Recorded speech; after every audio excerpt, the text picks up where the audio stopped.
Yo, welcome back to TeamViza TV interview series, season 5, episode 15. I'll be your host tonight, the Visa boy. Special guest in the building, coming in from Diego Martin. This is the guy, ever go to school I hear he's saying, for the turn, I don't 50 cents of his that.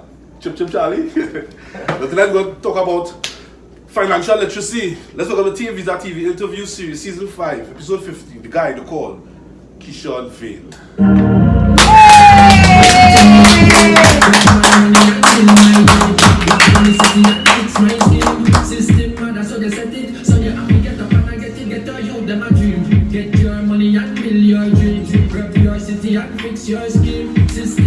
Listen, welcome to TeamViza TV. Keeshon Vane. So this is brother. So what Keeshon Vane mood is like right now? Just ready to share, man. You know, it's all about having a mission and vision to assist persons to move forward financially. Right. I think that you know, from ever since I started diving into finances, I've had a burning desire to share with persons who have interest in assisting themselves to take steps to as far as they can get up the financial ladder. Yeah, man. So let's see tonight. You can answer this. You see this? You can answer this. Into the ladder. Sorry, my bad. But you can fix that still. See, you know what I mean? Anyhow, Keeshon. So, what was the encouragement to even start to go through this financial? Yeah, to dive into finances, I'll tell you this. Because of where I started, you know, I started off with coming from a single parent home, and of course, having to struggle. I always ask myself what really separates the rich from the poor. And that came from me trying to actually find money to do basic things that my mom wasn't able to provide for me.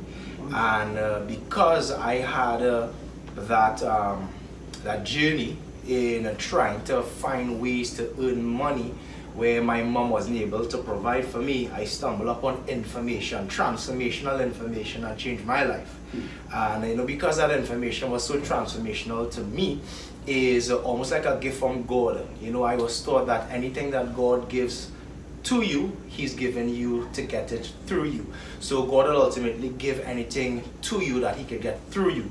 And the information that I got to me, you know, I decided to channel that through me to persons who had the same situation. And the same situation is not having enough money to get things that you desire out of life. And what I've realized is that it really starts with the mindset. I know you just hold some sense, and I like to tell persons anything you want out of life, you literally would have to be able to harness the ability to hold it in your mind before you hold it in your hand. So it doesn't matter what you hold in your hand, you just hold some sense. You want to hold some dollars, you want to hold a car, you want to hold a house, you want to hold some alcohol. It doesn't matter. Right. You first have to have the ability to hold it in your mind. And until you could hold it in your mind, you would never be able to hold it in your hand. And this is why it actually starts with becoming financially literate, right? And I literally started from absolutely nothing. We're talking about literally going around the neighborhood trying to scrape money up to do basic things, to the point where I was able to assist a lot of persons to actually make transformational money in their life. From rock bottom, absolutely nothing. As I speak about, this gentleman comes with a lot of information. Right? Just now you autopilot going and kick in, and he's going to take over the whole show. Right? I just throwing it out there. As I speak about holding in your hand, right? Yeah. A lot of us spend money before actually receiving money. Correct, is right. What can we do to change this mindset? Or So- is that good? Something good? I'll tell you this. Something I learned in studying financial literacy. When you start studying the difference between the rich and the poor, you recognize that it's a mindset. As you rightfully said, the average person actually spends money in their mind even before they receive the paycheck. But let me share something that you know, the rich, because I've taken time to study the difference between the rich and the poor, right? In the average rich community, a dollar circulates 8 to 12 times before it actually comes out of the community. It's something that they call cooperative economics. For example, I mean, we look at Trinidad and Tobago, for example, right? The truth is, and I can say it boldly, when you look at the 1% in Trinidad and Tobago, they would never extend certain jobs or certain opportunities or certain contracts outside the circle. What they do is they ensure that their family, their cousin, their friend, their neighbor gets the contract first, gets the job first, gets the opportunity first. So by doing that, what they do is they circulate money inside of their community at least minimum 8 to 12 times before it comes out. Compared to the average household, the average person in society, in Trinidad and Tobago, in the Caribbean world, $1 comes out of their community before it gets in from a mental standpoint. You see, the average person was taught to go to school, get good grades, attain a job, exchange time, exchange energy, exchange intellectual property to earn money. And even before they receive that paycheck, even before the money hits the bank, even before they receive the dollars inside their hands, they have already mentally spent that money in their minds, in the grocery, in the pharmacy, you know, grocery, pharmacy, clothes, leisure, pleasure. So even before they receive the check, even before the money gets to the bank account, even before the money hits the hand, it's gone. And that's a mindset, and this is a mindset that perpetuates poverty. And this is why financial literacy is not taught in schools, because the average person wasn't taught anything about money. So even before they receive it, they don't know what to do with it. And if you don't know what to do with something, ultimately, you're not going to have mastery. You're not going to be able to control that thing. So it's a big difference between how the rich would operate from a mental standpoint compared to the average person, again from a mental standpoint. So the average person normally spends money even before it hits their account, the check, or their hands. But is that good, just that? Well, We can imply to change that mentality. I would recommend, from a financial standpoint, literally having a plan, having a mission, having a vision for every single dollar that comes into your hand. Yeah. So look at this, for example, right? I'll share something by Eric Williams. Powerful book. Is a book by the name of Capitalism and Slavery. Not sure if you ever heard about the book or read the book, but it has some real powerful information in the book, right? So Eric Williams looked at our society, Trinidad society, and obviously we were taught from a historical standpoint that slavery was abolished for humanitarian means. The plantocracy was saying, hey, we free the slaves because it was morally right to do so. Eric Williams said, no, brother. He said slavery was abolished for economic reason. He said, firstly, let's take a look at a slave. What does a slave do on a plantation? What is the two major objectives of a slave on a plantation? Here's the first two things a slave have at the top of the agenda. One, work as little as possible. Because the main reason they're on the plantation is to work. So the first objective of a slave is to work as little as possible. Secondly, or the second objective is to eat as much as possible because he's being taken care of. So the two objectives of a slave on a plantocracy is to work as little as possible, eat as much as possible, and thirdly, try to run away. Right? Try to run away. Eric Williams said, let's take a look at society moving on. And when you start studying how society progressed, they say society always find new ways to do the exact same thing over and over. Right now we're sitting down in the area of oil and gas. Imagine, conceptualize, the world is changing, they're moving away from the plantocracy and they're moving into industrialization. They found oil and gas, they found new ways to make new money. So we know about brown gold, which is sugar cane, but they find black gold, which is oil and gas. And with oil and gas, they started building the industrialized era, the industrialized age. So then Eric Williams say, let's take a look at the same slave and take the same slave in the sugar plantation and place him in the oil and gas plantation, and then ask yourself how productive he could be in an oil and gas plantation compared to the sugar plantation, while having the same three objectives. Work as little as possible, eat as much as possible, and do everything to get away.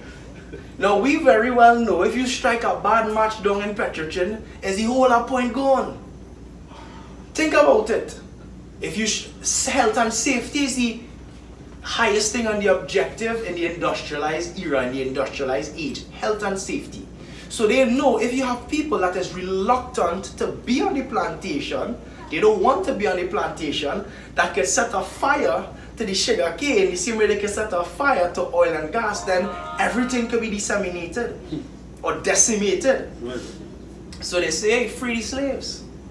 Free the slaves, and they are now emancipated. So there's a group of people now who is no longer on the sugar plantation. Industrialization has taken place. But guess what? They have themselves, their family, and children to see about.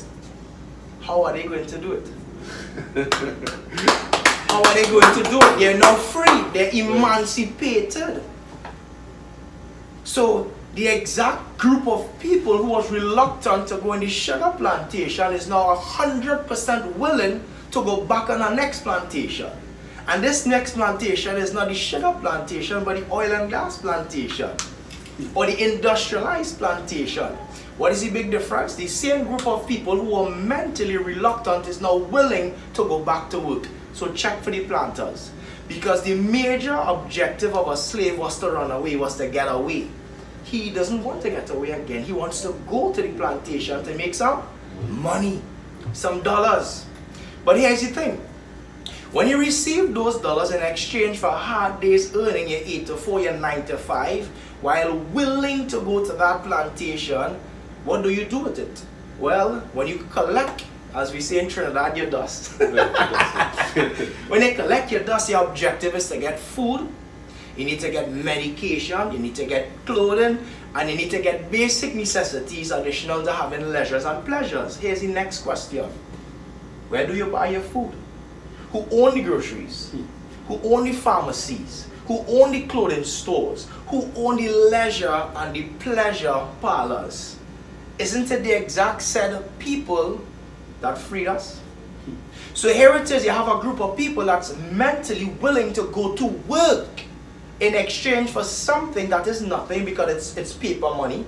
And then you're going to exchange your paper money or your energy, because really and truly what you did is you exchange your time, your energy, your intellectual property for the dollar, for the sake of exchanging it again for food, exchanging it again for pharmaceuticals, exchanging it for clothing, exchanging it for necessities. But the question is, who owns the power structure of food, clothing, pharmaceuticals, pleasures and leisures?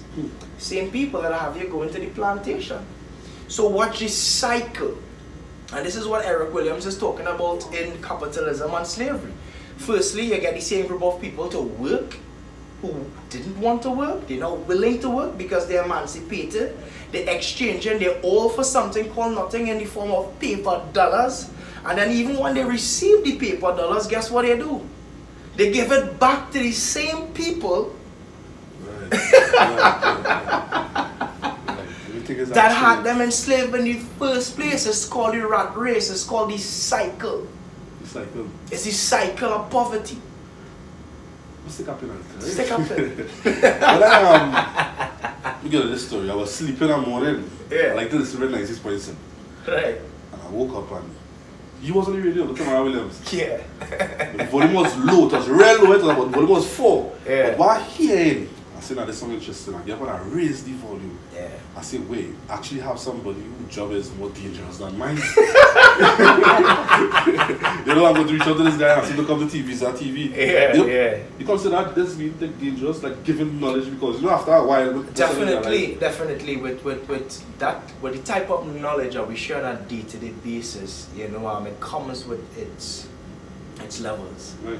As the good word says, to every level there's a group of devils. And something I wanted to ask, right?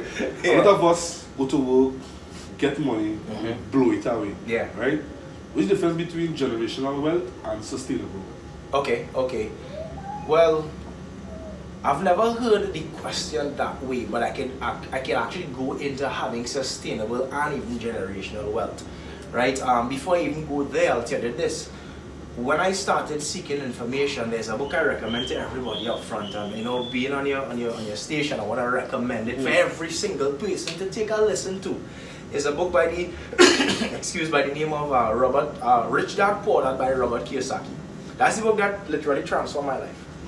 Because in that book, it has some information that would assist any person, average man, really understand what separates the rich from the poor.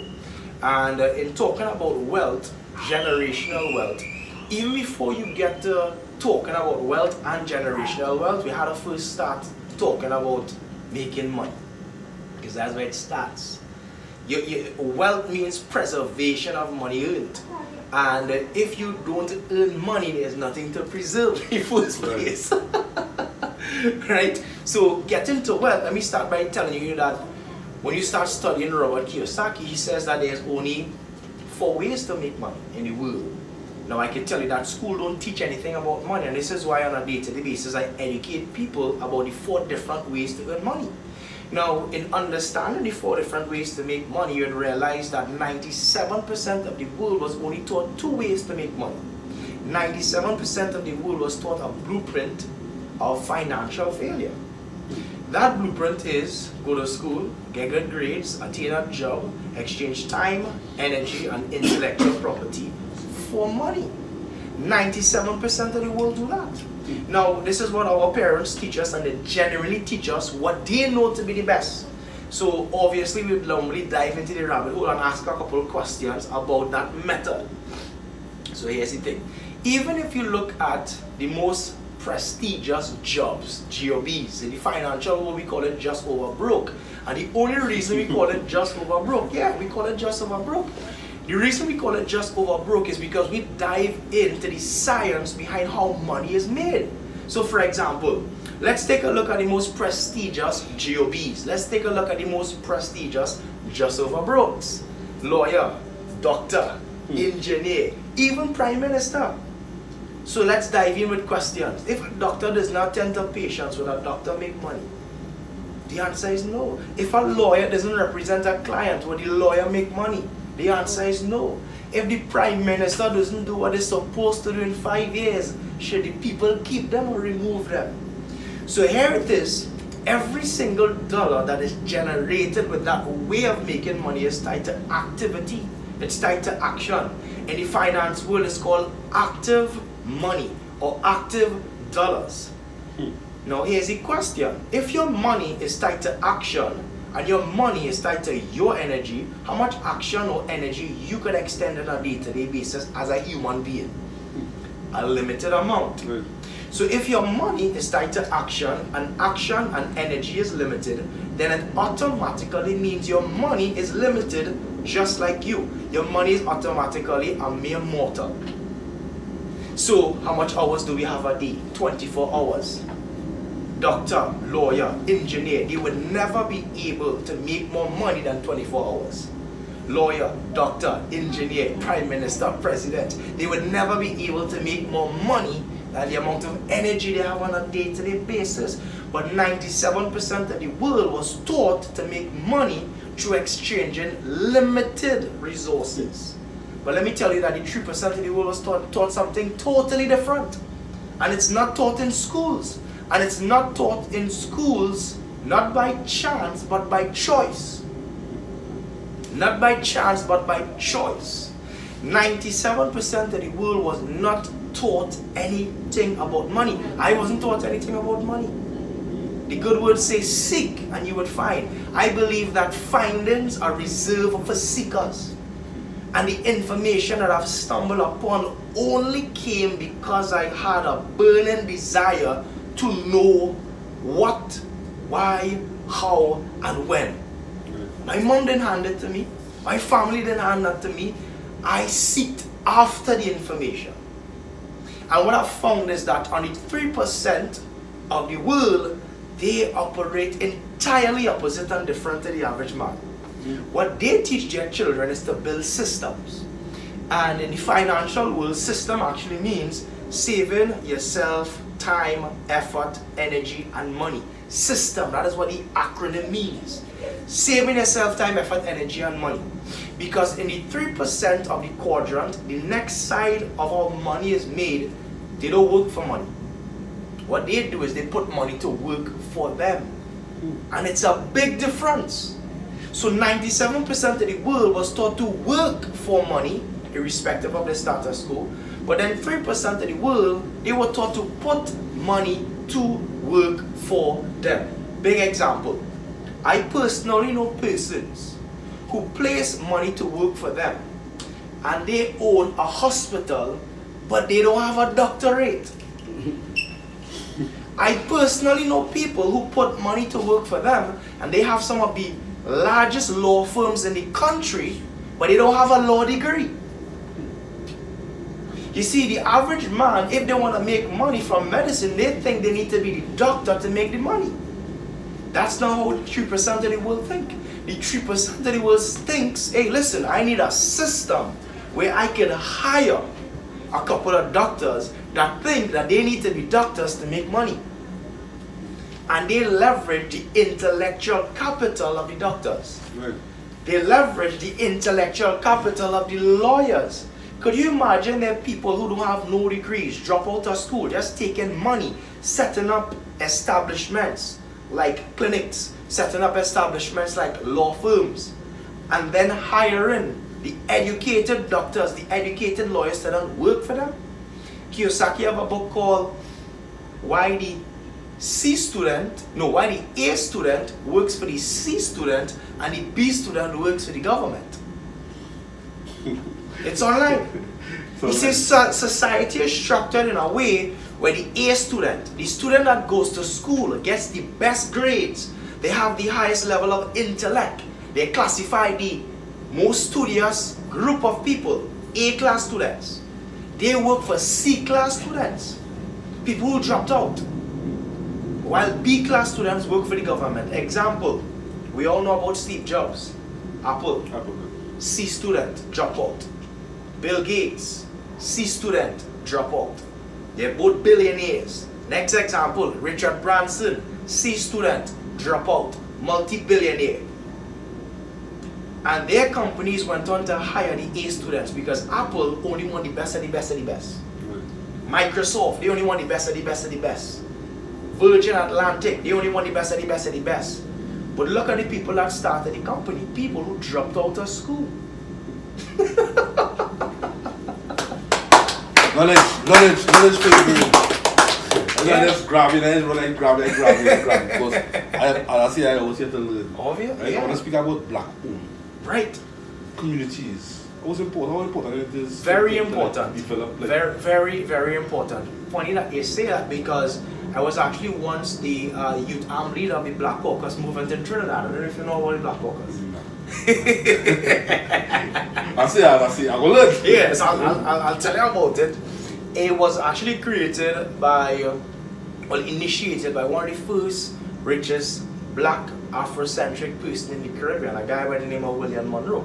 He was the person that created the Soca Monarch. He was the person that created and paved the way for local artists to actually start making money. And what they do is they created an economic structure where they can disseminate not money but information. Information. You see, we understand that no man can act better than their thoughts. And no man's thoughts is better than the curriculum that he has access to. You see, we aren't taught about money in school, so the only way we're going to learn about money is home. But the challenge is the average person in society, parents don't have information about money. So what we actually need to do as Afrocentric people is actually, one, take time to study, learn about money, how money works, and then how to build generational wealth. It starts with information, it starts with information. Could you imagine this? The average person allows the government, the school system to educate their children about something that wouldn't benefit the home. I'll tell you a bit about the book Kiyosaki, and the book is a real life story. This is Kiyosaki's story, right? He had two fathers or two influences in his life. His real father, his best friend's father. The reason the book is called Rich Dad Poor Dad is because one ultimately became one of the wealthiest men in the same country that they lived in, which is Hawaii. And one of the guys ultimately became broke when he passed on. Here's the twist in the story. Kiyosaki's real father was the Minister of Education in Hawaii, PhD qualified. He was the person that was responsible for setting the syllabus of an entire country. This is the Minister of Education, son. So his father was the Minister of Education of Hawaii. At the end of his real father's life, the minister's life, he left bills to be paid and he left a broke family when he died. The guy that taught Kiyosaki about money, which is his best friend, Mike, that he met in school, he ultimately became one of the wealthiest men in the same country, Hawaii. But here's the twist in his story. I'm not certain if you went to secondary school, right? Yes. You went to secondary school. And I ask this because I know the average person in Trinidad went to secondary school. Mike's father didn't pass primary school. So imagine this. Somebody who dropped out of primary school in Hawaii ultimately become one of the wealthiest men in the country when his real father with a PhD, who was the Minister of Education, who was responsible for education of a whole school system, died broke. That's what the book Rich Dad Poor Dad is about. And in the book, it will teach the big difference between how the rich thinks compared to how the poor thinks. And he had two real examples because his real father was PhD. His real father, Minister of Education. The man that taught him about money dropped out of school in primary school. We are more educated than him because we went secondary school. Secondary, Yeah.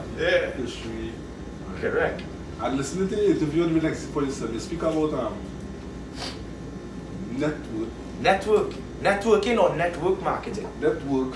Correct. Network. And network marketing. It's what I consider to be the equalizer in society. Now, I was taught by network marketing professionals. These are some of the guys that taught me. And what I found is that network marketing is like the OJT of entrepreneurship. So let me give you the relevance of that. The average person, 5 years, 10 years, 12 years, you ask them, well, what do you want to be? I want to be a doctor. Okay, I want to be an officer. I want to be a soldier. The thing is, parents know where to send them. So if you want to be a lawyer, you go to law school. You want to be a doctor, you go to medical school. You want to be a soldier, we know where to set them up in Tetra. But if you want to be a businessman or a businesswoman or entrepreneur, where does poor people send poor children to learn about becoming rich? Good question. Very good question. Because we know what to send them law school if they want to learn about law. We know what to send them in the military if they want to become soldiers. But where do we send our children to learn about money, seeing that we don't know most times? The industry that fairly extends information to the average man who just has a desire to learn is the industry of network marketing. Because when I started, I had nobody to teach me the information and I learned. It's a network marketing industry and a network marketing leader that took me and shared all the information with me. You see, in Trinidad, you have a lot of wealthy families. You have a lot of wealthy companies. But let's be real, brother. Why would they teach you their secrets so that you could become as rich as them? You don't think I could tell you there's multi-billion US dollar companies in Trinidad.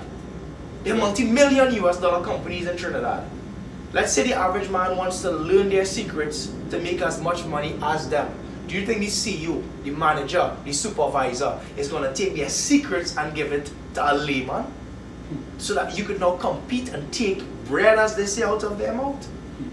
So there's no way for the average poor person coming from a poor family to access rich ideals other than the industry of network marketing. They extend. It's called the OJT of entrepreneurship. They will literally teach you and work with you until you get it. And the key word is until. Because obviously, everybody aren't the same. So it may take someone 6 months to get a point. It might take somebody 6 years to get the same point. Why is these things not taught in school though? School. Well, I mean, it's obvious. You see, society is hierarchically structured with an objective. And the school system, if you study the history of the school system, it was designed to create employees. It was designed to create soldiers. It was designed to create good, abiding citizens that follow the rules. Now, nothing wrong about being good, abiding citizens. We want to endorse that 1,000%. But most times, we don't empower ourselves financially because we don't have the information. And that's why the average man needs to, one, understand that they need to seek that information for themselves. I can share some stuff by this life or within life. Alright, I'll share this, but don't share this online, right? This is pre-recorded. Right. Pre-recorded. Cool. Watch this. I was invited to speak at the Chamber of Commerce. This is in Westmoreland. This is the 1% of the 1%. And I went into a class. 1% of the 1%. In Trinidad. Wow. And I went into a class with children as small as 10, and the oldest was about 15. And I started using financial slogans that I know the average person isn't aware of. Example, something called OPM, which is knowing how to use other people's money. I teach that, right? There's something called OPE, learning how to use other people's energy, right? There's something called OPT, learning how to use other people's time. And we had 10-year-olds and 5-year-olds that was able to regurgitate that information without me teaching them it. Why do you think? Their parents take time to teach them about money from the age of 10, from the age of 11, from the age of 12. They were literally sharing information with me as the teacher. Information that I know you would have to go into a degree to learn. And the average man buying boyo and color for the 10-year-old.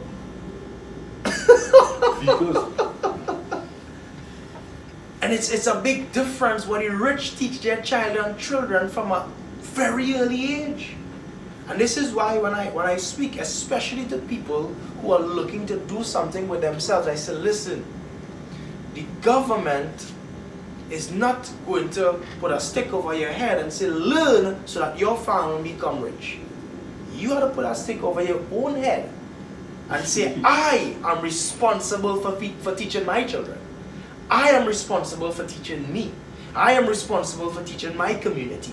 I am responsible for teaching my family. Because the 1% doing it.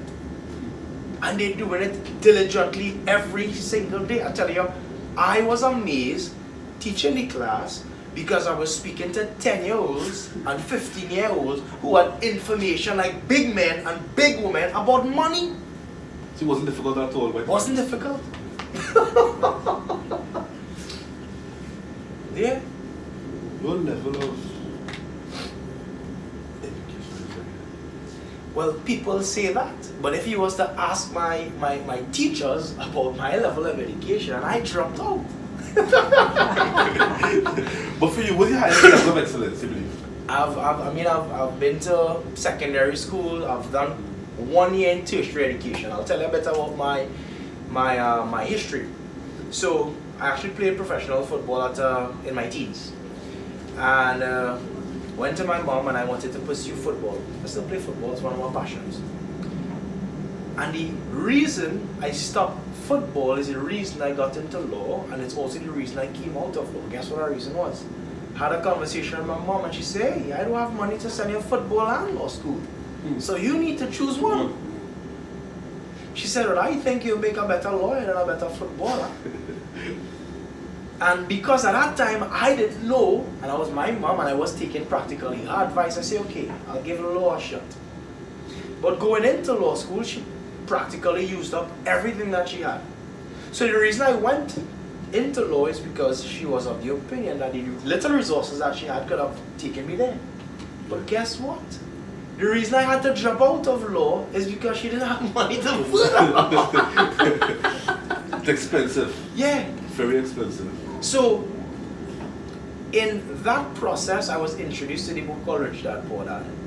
And in reading the book called Rich Dad Poor Dad, I literally shaped and changed my entire life in a month.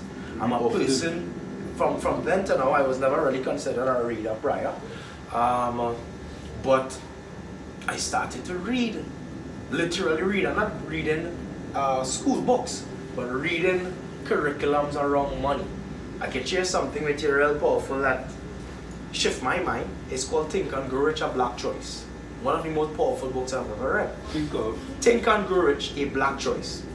It's written by a guy called Dennis Kimbrough. And he went around America, Black America, and he asked one question. He wanted to know, why does one black group succeed and become very powerful and rich, and why a next black group, they live in impoverished and they live in poverty. So this is what he did. He went around America and he just asked them so that they could tell him why they thought that they were rich or why they thought they were poor. He had 4 predominant reasons why a large group of people thought to themselves that they were poor.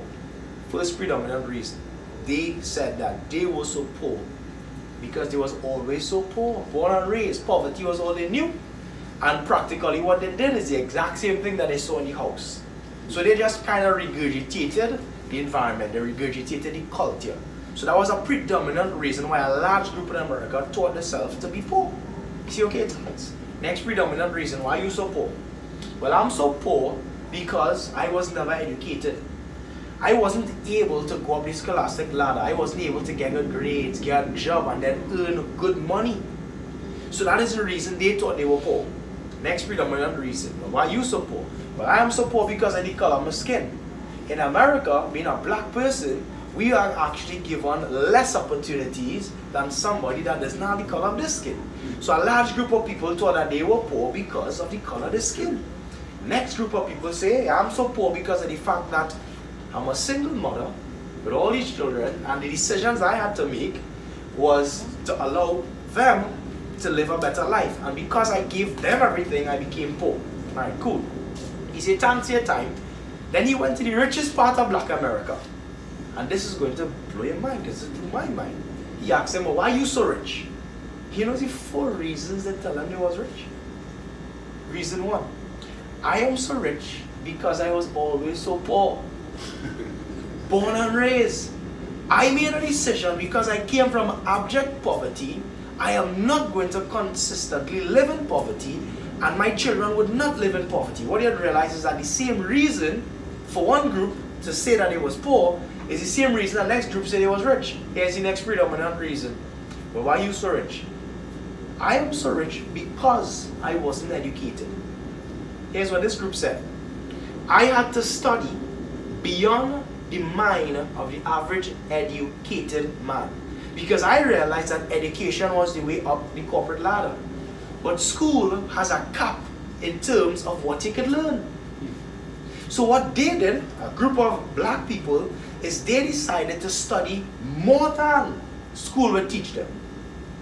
So I became so rich because I didn't go to school. They studied more than the educated man. Next group, why are you so rich? Well, I realized in America that there's prejudice to the skin. So I decided to develop my internal value so much that people had to overlook the color of my skin, but the context and the quality of my personality. Next group, why are you so rich? Well, I'm so rich because of these children. And what the book really shows is that every single circumstance, a man or a woman could actually use it as a reason not to do something. A man or woman could actually use it as a reason to do something. The wind of circumstance is blowing everybody. The wind of circumstance is blowing everybody. Everybody. But what is going to make the difference in your life is what you tell yourself about your circumstance. And you could use your circumstance to tell yourself why you would not do something, or you could use your circumstance to tell you why you should do something. That is going to make the difference between the rich and the poor, because they both have the same circumstances. Yeah. Wow. Learning something yesterday. What I want to ask you, right? Yeah. The our currency. Yes. Because the people that have worth. You laugh. I laugh because I'm known for speaking about that, right? What people don't know, and I've said this on Red over and over, The paper note is one of the greatest, I would say, thefts of the 21st century. Because what people don't understand, when you hold up a paper note, whether your paper note be green, your paper note be blue, people actually think that that is money. And when you start diving into what the definition of money is, it's not money. A matter of fact, on those paper notes, they tell you what it is. It's something called FIAT currency. It's fiat currency. Fiat currency. And all that is nothing more than a government seal on a piece of paper that allows average people to exchange goods and services to pay off debt. On the right hand side of the American dollar, it has the note. There's a note on the note. The note on the note is legal tender to represent DEBT. Example, you go in the grocery store, you fill your trolley. Before you leave the grocery, you now have to pay the debt that you owe the grocery owner. So what you would use, what I would use, is some legal tender that the government create so you can pay the debt to the grocery owner. You go in the clothes store, you fill your trolley with clothes. Before you leave, you're now indebted to the clothes store owner. What you need is some legal tender that the government print so that you can pay off the debt. You have rent to pay, you're in debt every month. You need some legal tender. That is all that is. But by the characteristics of money, what money is supposed to be, those dollars is disqualified. And let me tell you why it's disqualified. I'll give you some of the characteristics of money. By definition, money needs to be portable. Well, you have that characteristic. Money needs to be divisible. You have that characteristic. Money needs to be a unit of account. You can count it. It has that characteristic. Here's where it starts to get iffy or sticky. Money needs to be something called fungible. Big word, but I'll break it down. All fungibility means is that money is supposed to give you the ability to exchange for goods and services anywhere in the world. So imagine our blue note. Take some blue notes. Take 1 million of it and you go in any country. You think you can exchange your blue notes for anything? No. Automatically, our blue notes in Trinidad doesn't possess the quality of fungibility because of the fact that you cannot exchange it outside Trinidad. It's actually called something called a closed-end currency. The currency is closed to the borders of Trinidad and Tobago. So because the currency is closed to the border of Trinidad and Tobago, it is not fungible. The American dollar have some fungibility because if you was to take some US and you go in any other country, you would be able to get goods, products and services. So it has fungibility. But here's the last characteristic that money is supposed to have by definition. Money is supposed to allow anyone, anywhere, the ability to store, grow, and keep value over a long period of time without you doing anything. Think about it. Think about your blue notes, think about your green notes. Neither the blue or the green is going to allow you to keep, store, grow, and multiply value for you without you. So you take 1 million of any of the notes, you put it on your mattress, every day it has something called inflation. Where inflation sucks and erodes the value out of the note. So this is why Kiyosaki in his book say people who save, they lose, they're losers every day. Because saving with paper notes is like trying to store water with a strainer. You ever try to store water with a strainer? I wouldn't try.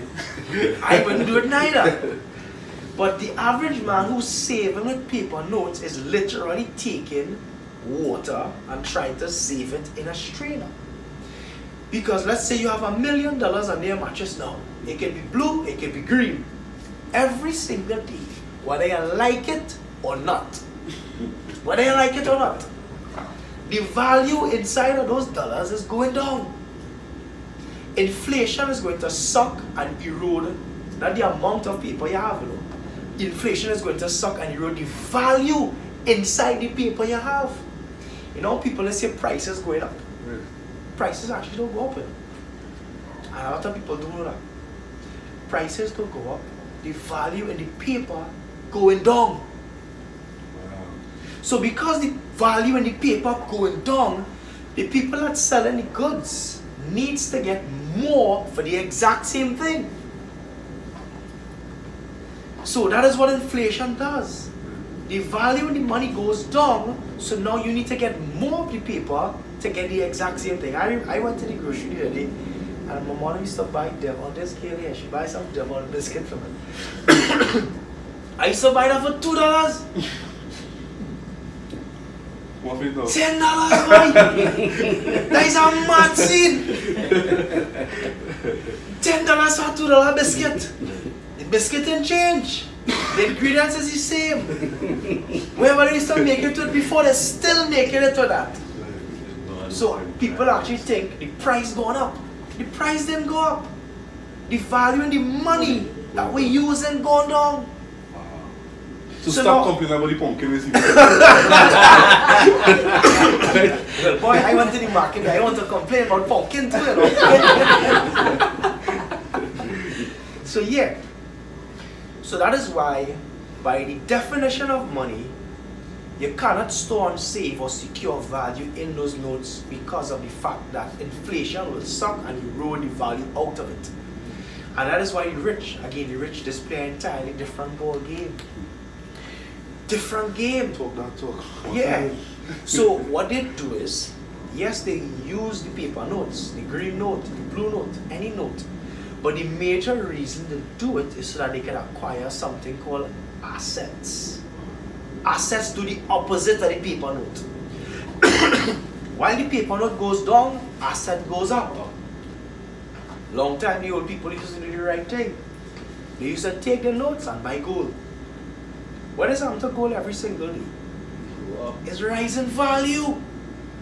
So if you take, it is better to take $10,000, any dollars. If you want to store the value, don't leave it in the dollars because the value will go down. If you take the 10,000 and put it in a solid piece of gold, what happens? Goes up. So 1 year from now, 2 years from now, 3 years from now, what we know for sure is, if you keep $10,000 or $100,000 or $1 million, the value will be going down. But they kept the same value in a piece of gold, what you know for sure is, the value will go up. So that's a method of actually keeping value. Gold, solid gold. Next method of keeping solid value, real estate, land. You take 100,000, you put it on their mattress, what you know for sure is next year it worth less. You take 100,000, you put it in a piece of real estate, what you know for sure it worth more. So you always want to take your paper notes and put it in anything that will allow the value to go up. And right now we have the new kid on the block. I won't go deep into that today, but I'll tell you anyway, Bitcoin. I am the person that goes around and I go to businessmen, big businessmen, as a matter of fact, and I share with them why they need to get involved in Bitcoin. Now I didn't say cryptocurrency because from where I stand, I know cryptocurrency and Bitcoin is two different things. You know something? Well, everybody is thinking that. So that scams the the crypto and Bitcoin and So, I mean, it's just a matter of having real education as to what it is and why it was created. I can probably give you a little synopsis on what and why. So 2008, for anybody that follows economic history, you'd realize that 2008 was the greatest economic trial and challenge since the Great Depression. Now the Great Depression is over 85 years. So not even COVID was as bad as the Great Depression. In other words, if you're not 85 years of age, you don't know nothing about hard times. So 2008 was compared to the Great Depression. And the reason for that is because of how the monetary system works. A lot of people lost value because the paper dollars plummeted down. Bitcoin was created as a solution in 2009. And it follows economic principles. I'll share something with you real basic. So people just tell me, I understand that digital thing, you know. I can't see that money. You sure that real? I can't see it. So here's what I asked them. You ever see a brain? What do you mean? I say, okay, I know the answer, but I'm asking you a question to prove a point. I say, but what is the difference between the brain and the mind? I'll help you out. The brain is the physical part of your mind, and the mind is the non-physical part of the brain. Real simply put, it's like a computer.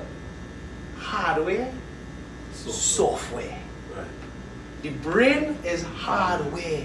Mind is software. The mind is software. In the world of money, it's the exact same thing.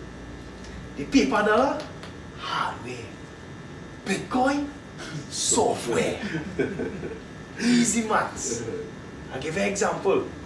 Bill Gates. When Bill Gates was a young man, Kiyosaki talked about this, the evolution of money into software. Remember Bill Gates built what? Microsoft. So he was traveling from the US to Canada. And of course in traveling is asking to declare your valuables. He was just moving with one floppy disk. I don't know if you remember the floppy disk. Yeah. Right. The floppy disk is hardware. So they asked him to, well, you need to tell us what is the value. You believe we tell them. 3.5 billion US dollars. The customs officer watched them and laughed and said, go ahead. Say, because this young man had to be mad.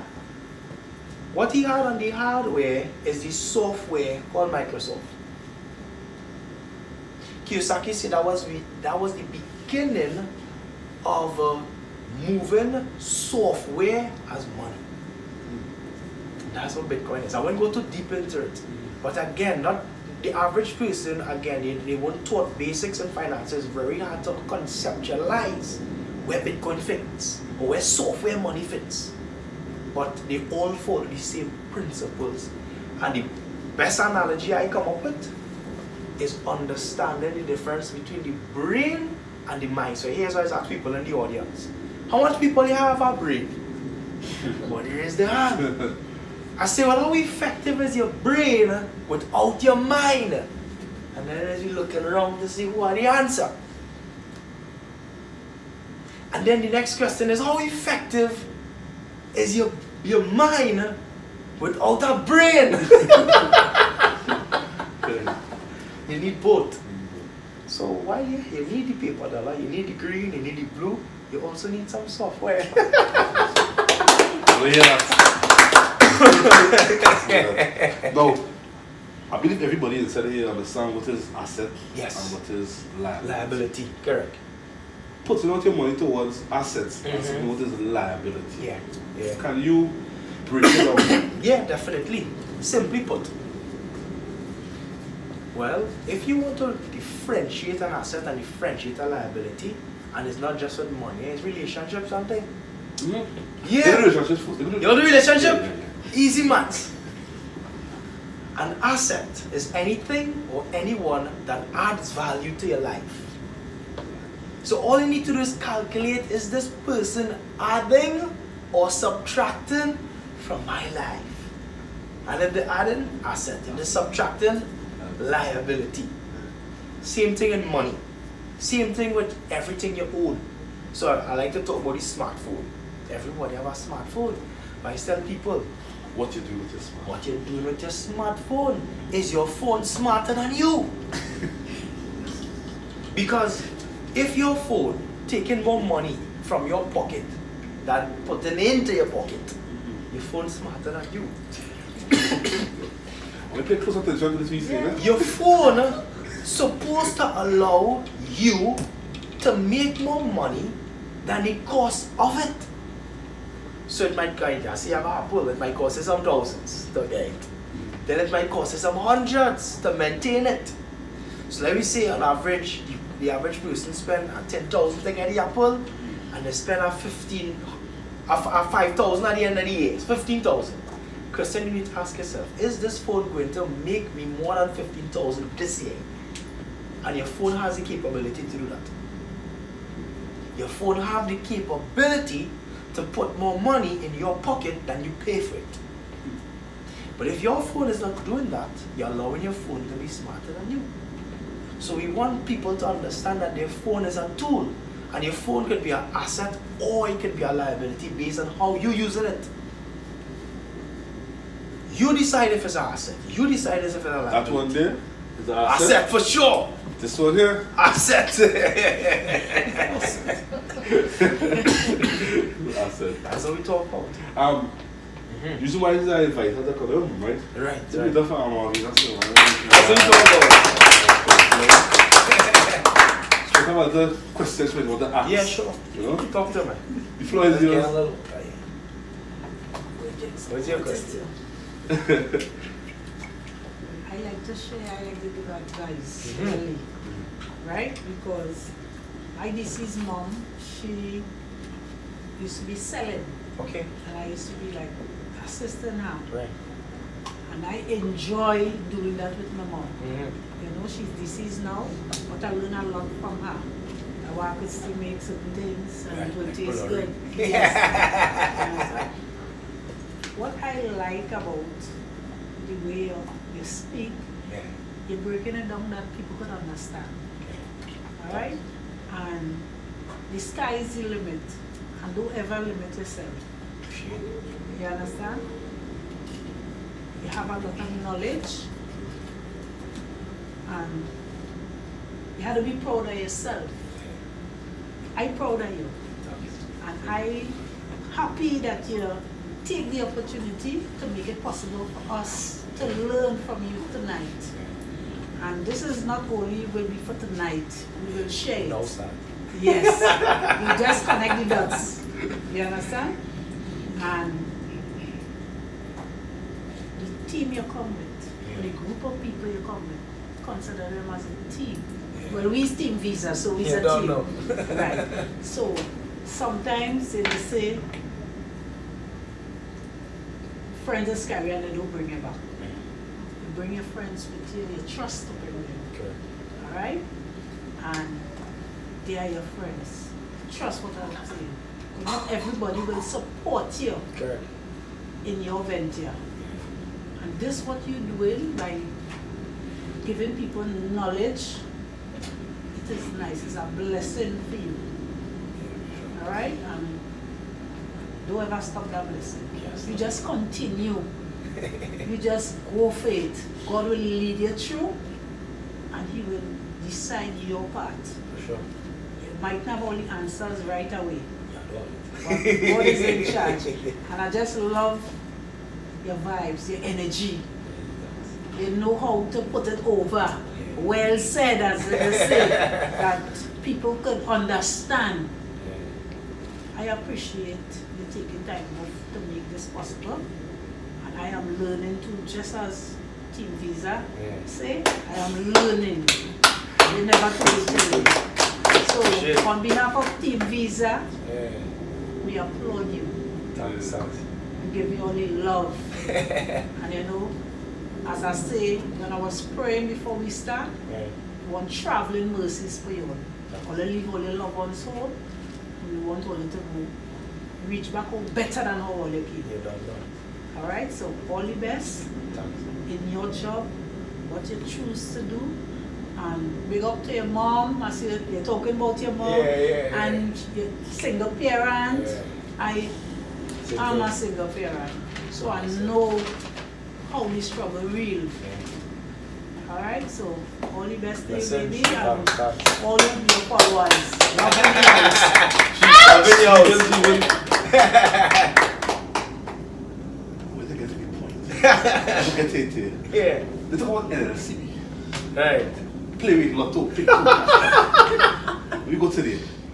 That is, what's the breakdown behind this? I guess I noticed that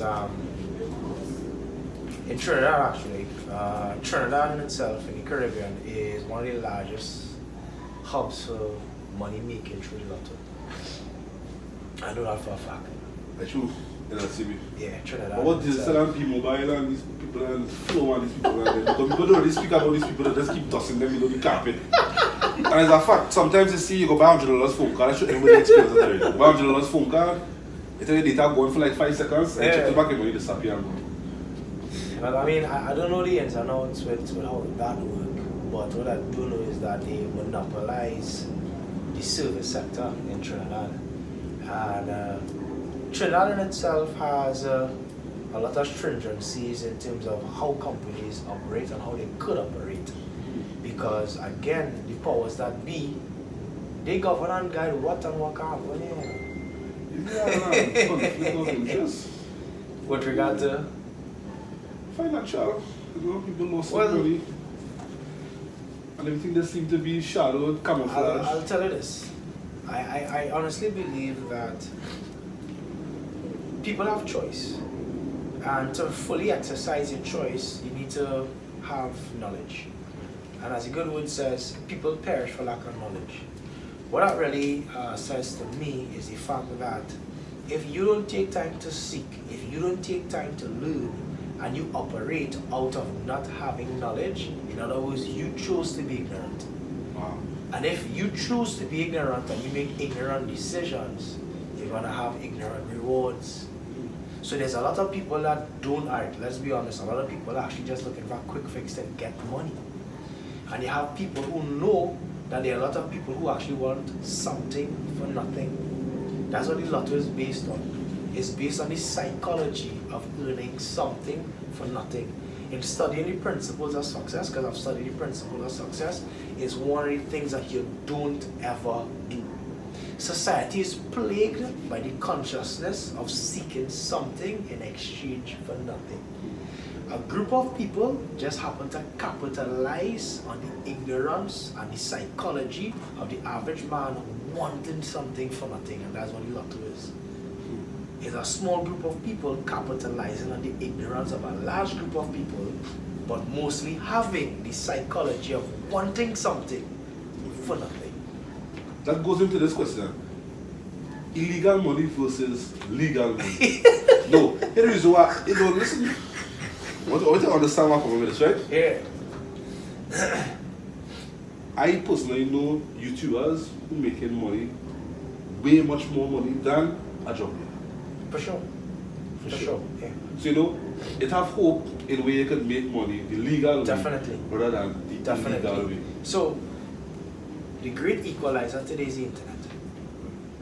And as you rightfully said, YouTube. People don't even realize that their phone is the way out today. So the average man who might want to sell a weed or sell a thing on the block, the truth is, people just regurgitate what they see happening. So for example, I had a conversation with a young lady the other day. The average black male in America always wants to be a basketballer. Nothing wrong with that. But here's the thing, the reason people aspire in America, black males aspire to be basketballers, is because that's what they see. You can't aspire to be something that you do not see. Yeah. So that's why they want to be basketballers. But when me and you, we look around the block, if we don't have parents like this yet, our sisters on the straight and narrow, the truth is, we would have no choice other than aspiring to be what we see. How much black males you know actually making money off of YouTube in Trinidad? Not much. Now it have people that are doing it, but it doesn't have more people doing it than drug dealers.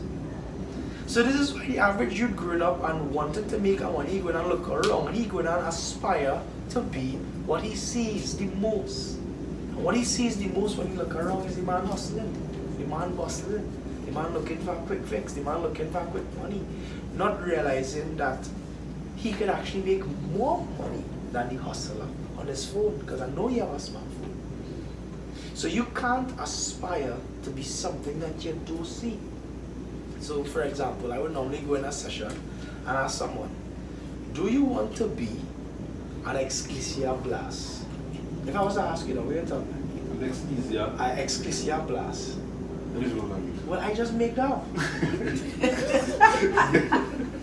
But you can't aspire to be that because you don't know what it is. Right. You can't aspire to be something you don't know and you don't see. You could only aspire to be something that you see, something that you experience.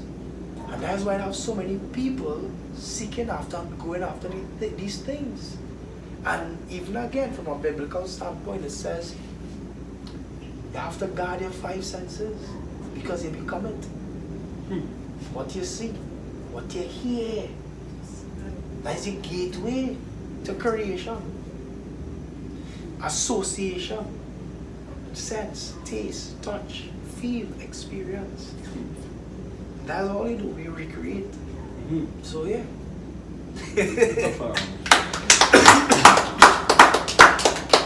I was really tired. I ain't going over the mark. You know, I appreciate coming. I hear you spoke about and I want to get this data on this platform. Talk to me. Right? We here speak about support as strangers and family close ones. Correct. Are you listening to that session? Yes, to that session. I'll spend a little back listening. I'll tell you that. That's one of the major reasons I came. Because I practice what I preach.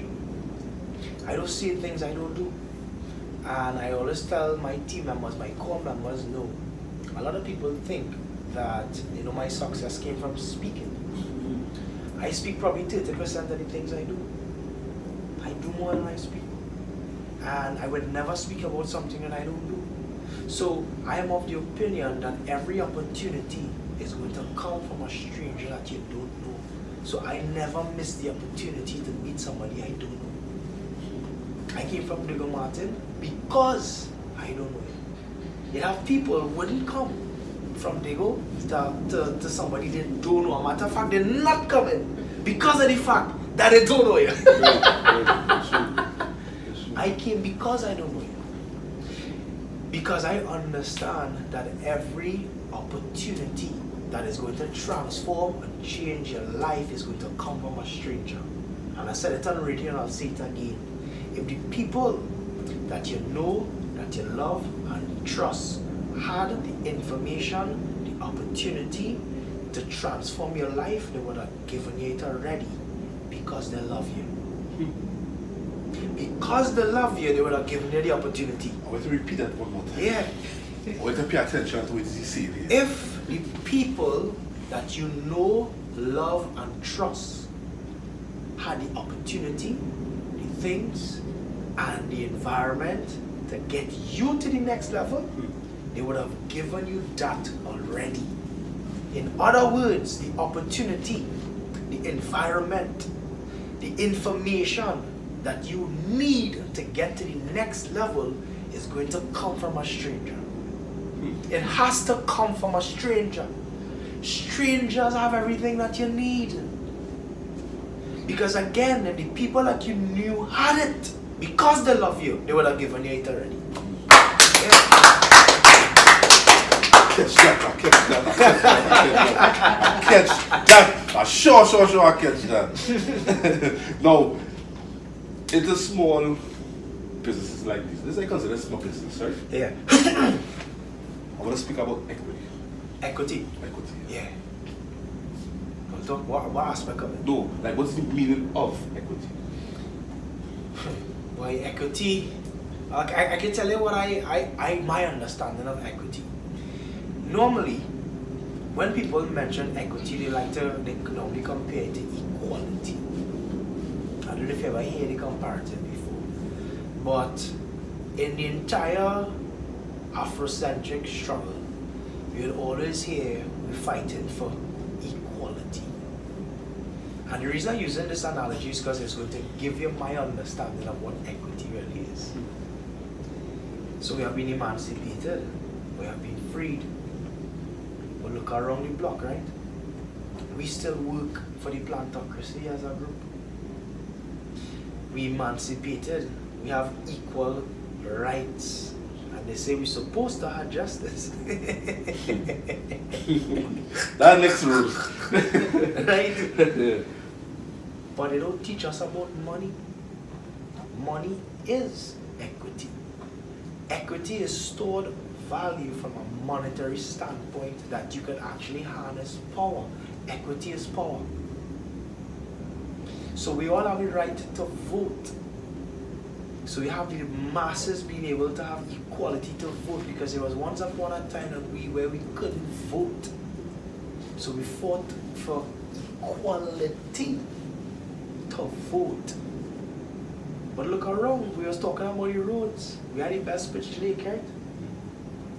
That we sell to other countries to pave in first world nations. That is the difference between equity and equality. We have equality to put people in government, but we don't have the equity to control what they do when they get in government. Because equity is what controls the government. Equality is what has put them there. So we're fighting for equity, for equality, but we forget that we really need equity, because equity is to harness economic power. That is my understanding of having equity, which is having economic power to make decisions.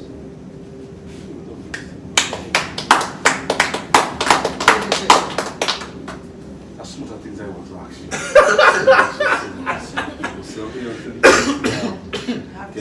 Yeah? Talk the talk. No, people just get bright on us. You know, what advice would you give someone? Okay, someone who's looking up. Yeah.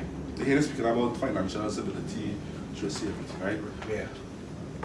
I have the last $500. What advice would you give someone who willing to invest the $500 into a business but don't know how to go about it? Yeah.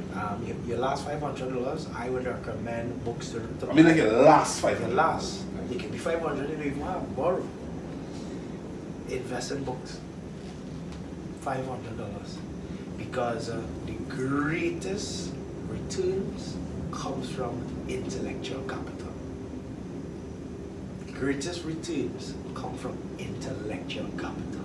Possessing and understanding what to do when you're in a place to do something. It's a difference, and I'll tell you something I learned about success. It's always be prepared and not have an opportunity than to have an opportunity and not be prepared.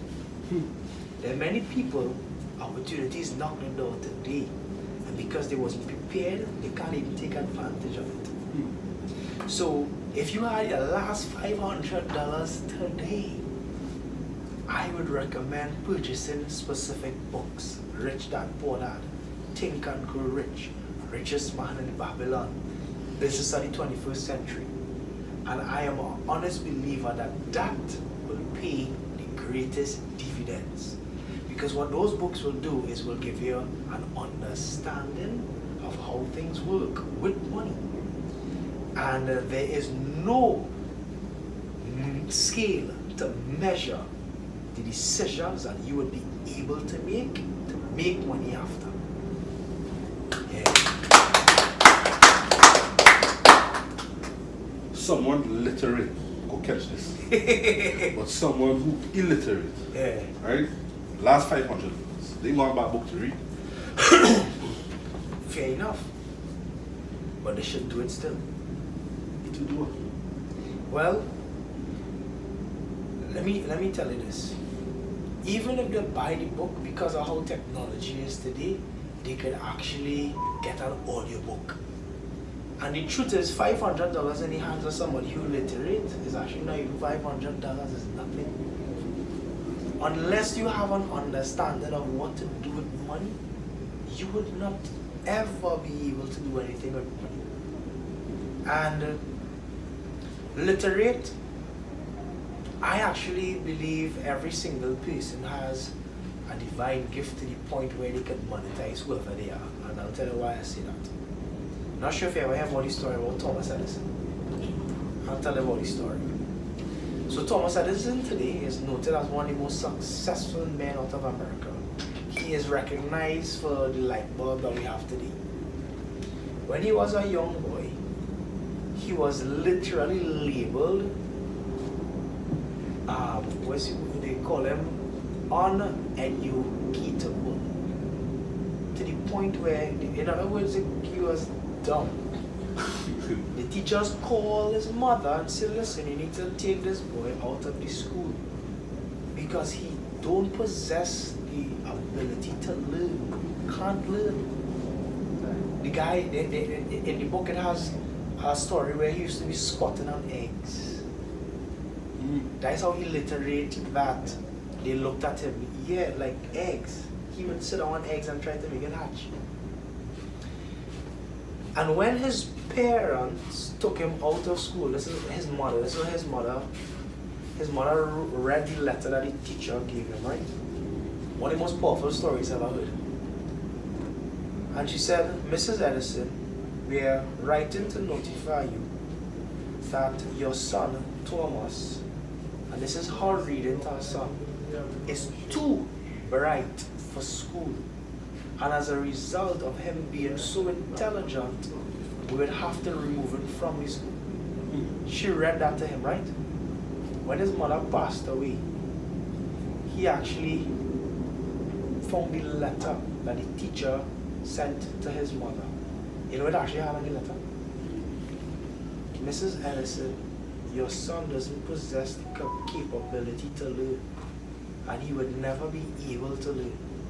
His mother told him the opposite of what the letter was, and he grew to be one of the greatest inventors.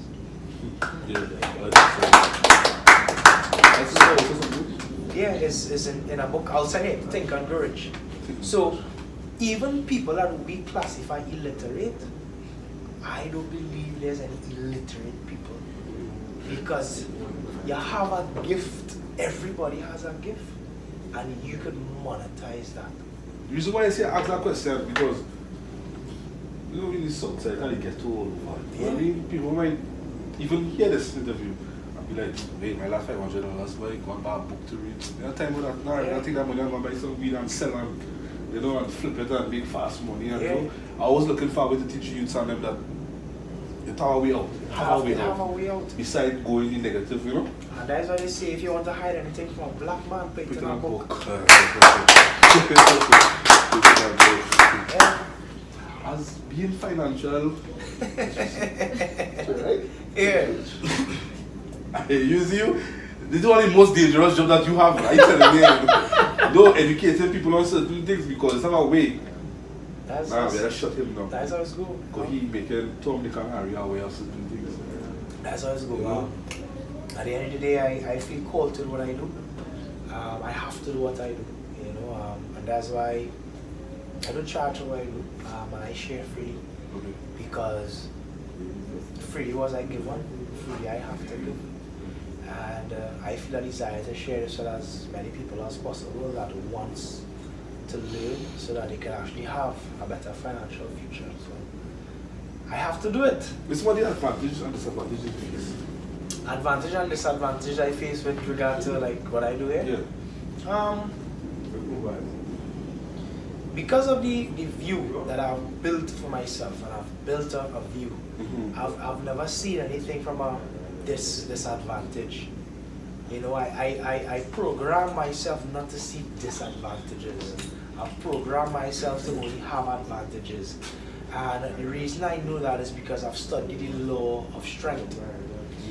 And strength can't be built without a form of resistance. The average man view resistance as disadvantages. I view resistance as advantages.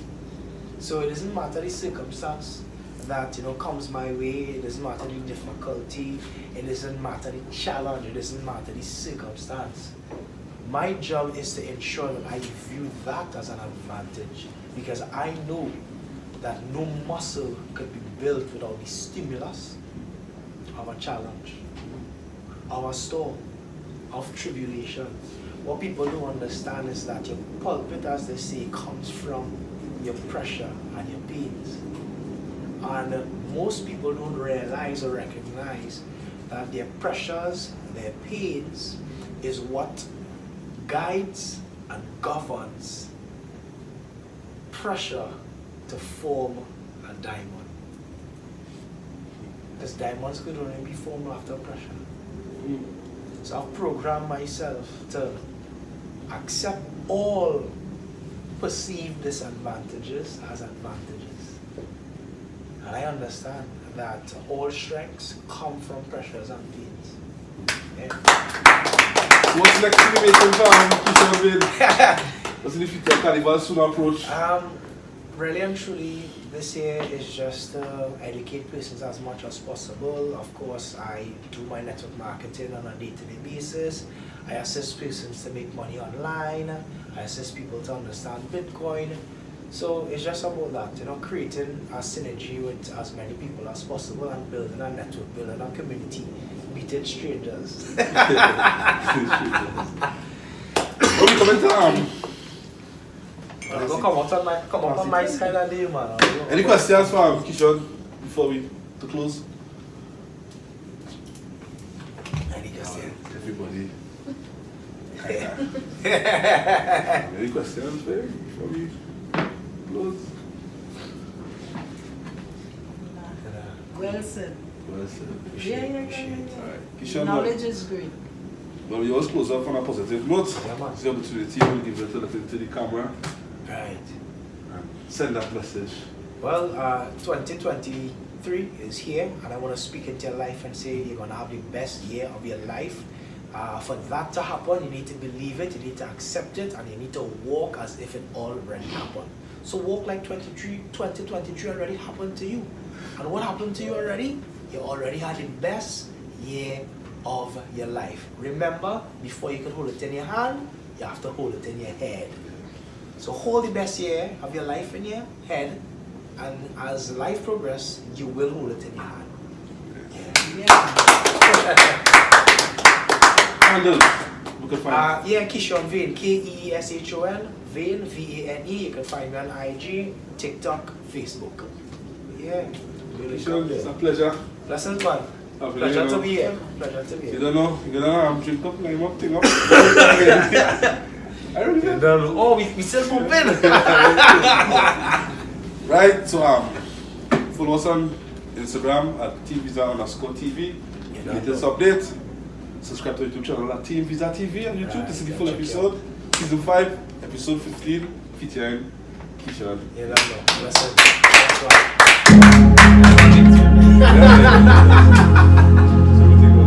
Yeah, man. Appreciate it. Yeah. Serious. One thing me a worry, Yeah. get my money and build my dream. Represent my city and fix my scheme. System, I suggest it. Next time, I'm going to session up on myself. Get your money and build your dream. Represent my city and fix your scheme.